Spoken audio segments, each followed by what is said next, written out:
And it's important that when you're doing this, you really commit time and effort, or you hire people that are going to help pick up that slack, because it is important that you're across all these platforms and understand how each one works and using them as funnels to direct them to your core bit of content. For me, that's my YouTube videos.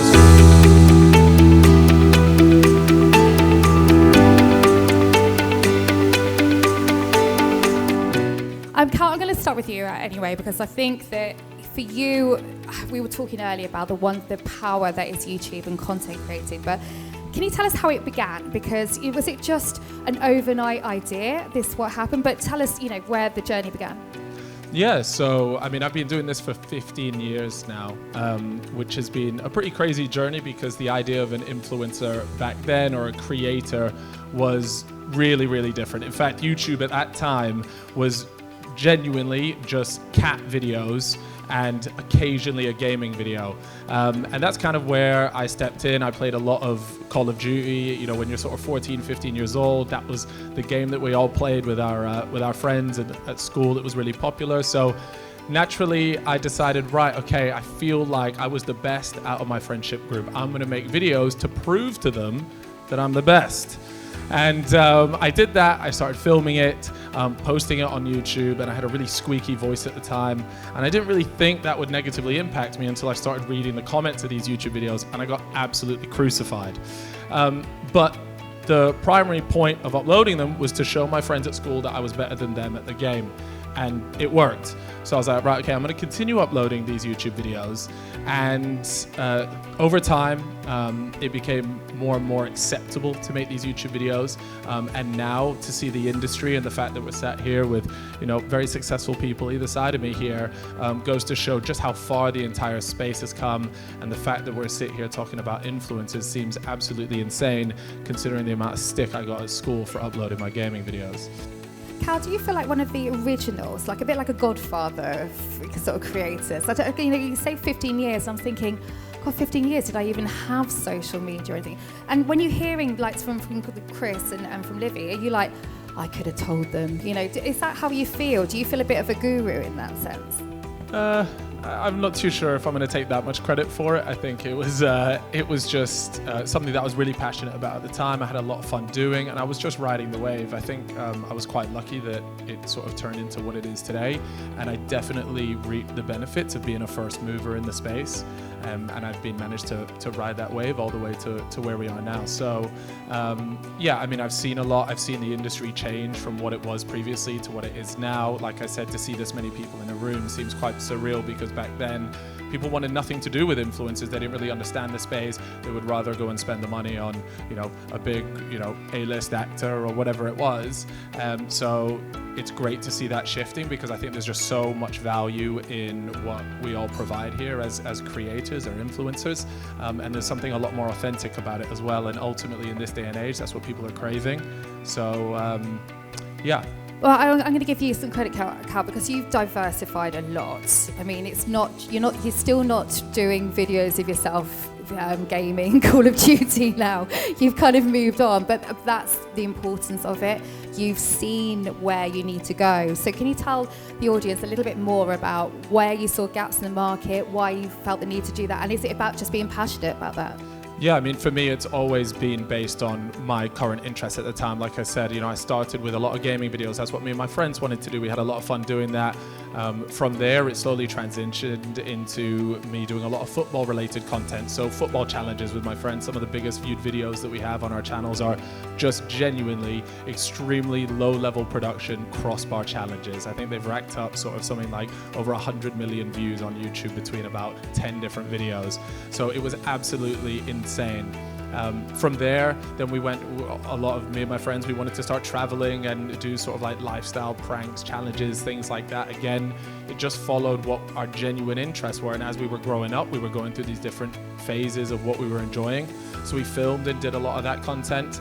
And then most recently, I found myself going out and eating a lot more. And so naturally comes with that, I want to let everybody know what I think about all these different types of food that I'm trying. So you'll see on my own personal YouTube channel that I've pivoted into a lot more like food content, and still incorporating all the knowledge that I picked up through previous phases, and that's ultimately how to make an engaging YouTube video, and what that looks like, and the analytics behind all that side of things. So while the content maybe has changed, the theory and the ability to make a good YouTube video has been developed over that entire time, and has sort of led to where I am now. Yeah, it's interesting. I completely agree on the understanding kind of what you have to put out there. At the same time, though, whether it's a level of duty of care, I'm not entirely sure, because I also don't want to bear the burden of what a lot of these messages that I get. And I think if you almost take it too personally, it's easy to get down. I mean, genuinely, between like 5 to 20 messages a day, you know, whether people talking to me about them being in debt, really struggling with mental health issues, all types of things. I mean, if you just go through and you read it all, it's tough to be in a good mood after that. So there has to be some level of barrier that you put in between you and the audience. Absolutely agree on, you know, being mindful of what you're putting out there and understanding how that's going to affect the audience. But at the same time, I'm not too sure that I necessarily have, you know, I don't put too much thought into it, because I just think that that's not my place to do that. We're going to talk about partnerships as well, because you guys must get approached a lot to work with this brand, with this brand, with this brand. How do you approach that? Do you have strict rules? Do you about who you want to work with, and do you make sure, you know, are the guidelines that you set out? Cal?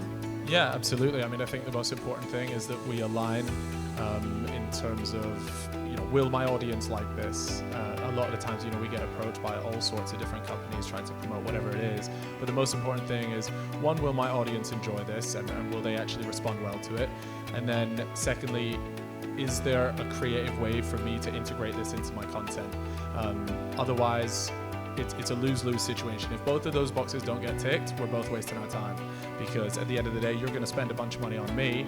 I'm not able to deliver it in the creative way in which I want to deliver it, and then most importantly, that leads to a bad ad ultimately, which means the audience don't convert either. So it's, you know, when we're sifting through and we're going through, right, what deals and partnerships do we want to do? Those two are the biggest boxes that we want to make sure get ticked. After that, you can then figure everything else out. But for me, they're the most important things, and that just comes down to authenticity. I'm just curious, it's just me, how many times do you say no to people? Like, is it, I mean, all three, like, is it just like, oh my God, no. I mean, is it a lot? Because you just... Yeah, I mean, it's Sammy's job there. Sammy, how many times do you say no? He has the one. Sammy's got some deals on himself. He's like going, rake it in. Yeah, I know. I won't do it, but I will. Stories going up, so I think he's just starting to take them for himself now. But no, yeah, I mean, we say no to a lot, but a lot of the time, if it's something I'm passionate about, like, I'll often find a way to make it work as well. Like, if I'm there, like, we're really close on both of these points, and I really want to work with this brand, then I'll do my best to make it work. And then not only that, but once you're actually doing it, there's a feeling of, okay, I want to over deliver for this brand. I really want to make sure that they're getting exactly what they wanted by using me as the person to spread the message. So when you have that level of partnership, and that usually comes from longer term partnerships rather than just one-offs. So anytime brands come to me, they ask me like, oh, what's the best tip you can give for working with creators, is really try and figure out, you know, identify a number of creators, fewer creators, but try and figure out, right, let's work on this for a longer period of time. You'll really build a relationship with that person's audience. When they think of that person, they might also think of your product or your service, whatever that is. That's so much more powerful than going to 100 different people and just spamming out an ad. While it might look great in the short term, you'll end up spending a lot more money across a long term. And yeah, I'd just highly recommend looking at long-term partnerships rather than one-offs. YouTube is now the place to watch everything, basically. Do you want to? I can't remember the exact stats but please tell us, because I mean, I've got two boys. We watch YouTube on the TV now. We don't watch mainstream TV, and everything is these like short clips and everything. So, you know, for you now, you know, I want to say, what do you see the future? But do you still see it as YouTube being the main content go-to?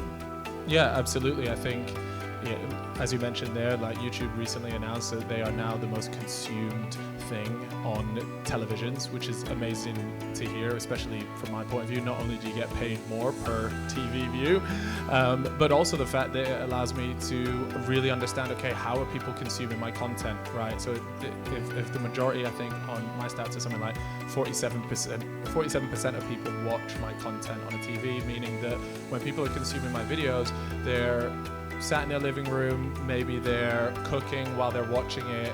There's loads of different ways. So when I'm making this content, I really have to think about, right, this person might be cooking or maybe half paying attention. So let me make sure that I'm really spelling out what I'm doing here so that you can half watch my videos while doing other things. So really important to understand what's going on when it comes to how people are consuming your content. It's very easy to go, oh yeah, I watch YouTube videos. There's even genuinely nowadays, I've heard about kids that are scrolling through YouTube shorts on their television, which sounds insane to me. The fact that they're sat there with a remote just flicking through.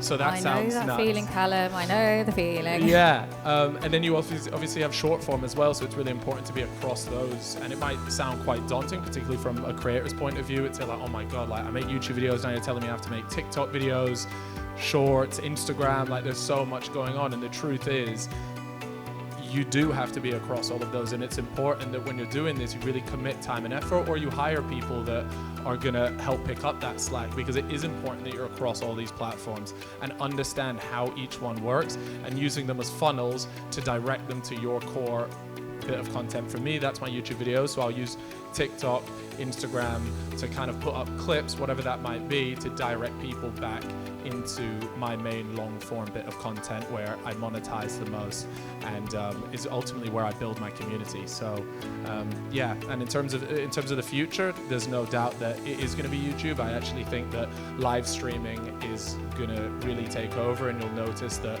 live everything will become a thing. And that might sound kind of weird, but for example, I run a podcast production company, and we're now looking at how can we make every single podcast live. And what this ultimately does, it just engages the audience in a completely different way. If you know that you're going to be live at 7 p.m. on a Monday, they're going to be there. And what's kind of funny is we've seen a lot of people remove themselves from TV, yet when I talk about this live at 7 p.m., like that's ultimately what TV was. So it's kind of like this full 360. It's just all online now and with incredibly engaged audiences. So that's sort of where I see the future. That's not to say that's where it's going, but if I was to put money you've down. been right on most things, Kat. I think can you just tell me the lottery numbers of the weekend? That'd be great. I'm just going to ask this: do you ever feel like stopping? Or you just love it? Yeah, you do. No, because I feel like the way you talk, you're like so into it, and I'm like, have you ever gone, oh my God, this is too much? I don't know about that. There's definitely, is there a future where I'm doing a lot more behind the camera than in front of the camera? Absolutely. I love helping other people out, other creators that are just getting into the space, helping them understand platforms. Like, I love that side of things. That's why I created the production company. When it comes to podcasting, we had a really a different take on podcasting and how we wanted to do that. So yeah, I've never chucked my toys out of the pram and gone, right, I'm giving up, I'm not doing this. But I've certainly looked at how I can pivot to help other people sort of develop their own careers. And how many people are in your team, or is it literally just you? No, so the podcast. I know. So Sammy. Poor Sammy. Yeah, Sammy's got out today. He's usually locked in a basement. You two, how many are in? No, so for the podcast production, we have coming up to 40 people now that work there. And then in terms of my own, just for my YouTube content, we've obviously got Sammy and then 2 others. And so we solely focus on just making my YouTube content. Yeah.